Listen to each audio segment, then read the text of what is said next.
purpose of this demonstration is to visually show the impact that the theory of constraints and the principles of optimized flow can do for your business. I call it the oiled wheels approach to organizational improvement. A 1.5 liter bottle is filled with water, and in order to empty the bottle, all the water has to flow through this bottleneck. The demonstration covers 3 scenarios, using 3 identical bottles but differences in the dynamics of the flow. In each demonstration, please observe carefully what happens. Firstly, what happens in the bottleneck itself, the dynamics of the flow through the bottleneck, and secondly, what are the dynamics in the rest of the system that is inside the bottle. Let's look at the 3 different scenarios. In the first demonstration, the bottle is overturned to allow the water to run out by itself. The clock starts when the bottle is overturned and stops when the bottle is empty. What do you expect to happen?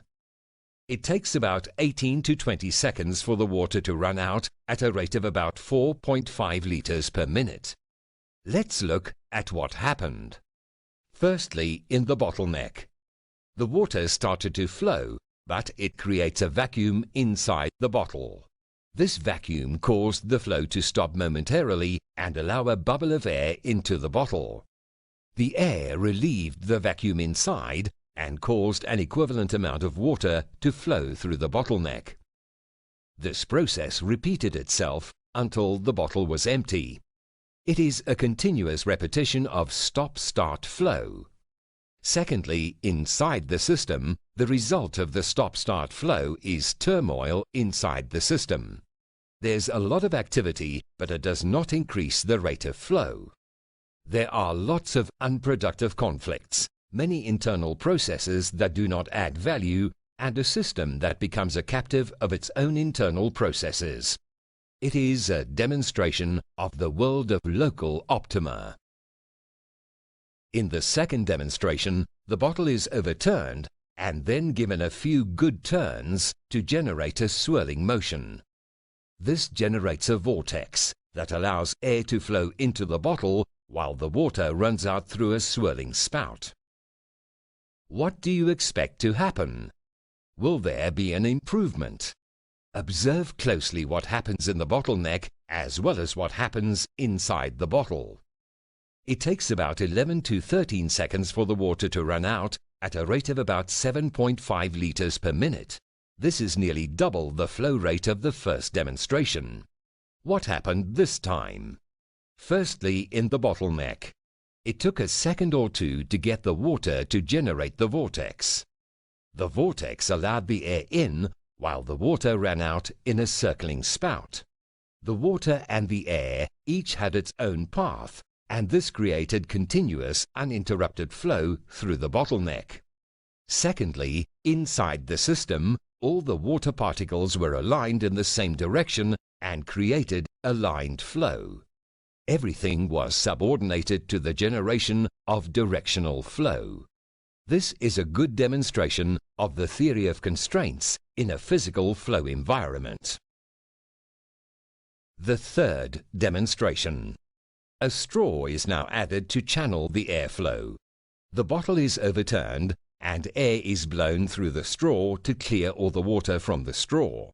The pressure from the blowing also starts the process of flow. Take note that the straw has reduced the capacity of the bottleneck. What do you expect to happen? The clock starts when the air is blown through the straw.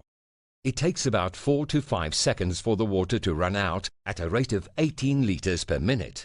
This is about double the flow rate of the second demonstration and about 4 times the rate of the first demonstration. What happened this time?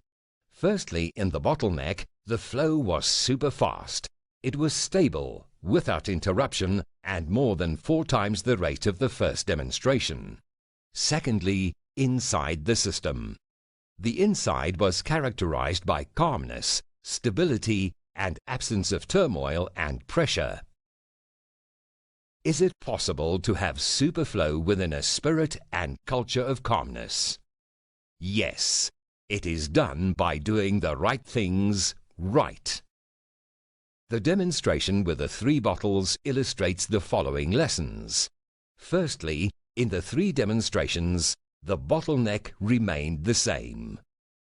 It illustrates that the theory of constraints is not a process of debottlenecking the operation. It is a process of increasing the flow through the bottleneck. Secondly, if you follow the right approach, you can eventually get both superflow and a spirit of calmness simultaneously. In order to do this, you need to address the physical flow and the people aspects of the business simultaneously.